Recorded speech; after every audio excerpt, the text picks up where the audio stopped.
Architectural aluminum framing systems for sustainable buildings. Welcome to Building Knowledge 101. Join us as we discover how architectural aluminum framing systems can impact three critical areas of building performance: energy efficiency, material utilization, and occupant well-being. Architectural aluminum framing systems can have many attributes that align with high-performance sustainable building design. The characteristics and attributes of aluminum framing systems can be leveraged to increase the sustainability and performance of buildings. There are three main areas significant to sustainable design that can be impacted by architectural aluminum framing.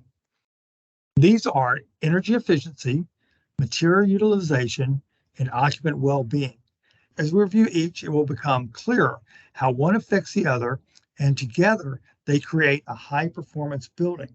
We will also illustrate how each characteristic of aluminum framing systems can be used toward a green building certification. We'll include details for 4 green building certifications that are currently used throughout the industry.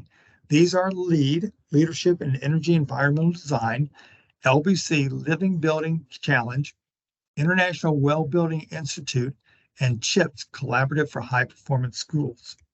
That is all we have time for in this video. If you'd like to watch more of our 101 video series, subscribe to our YouTube channel, Kawneer Company, Inc.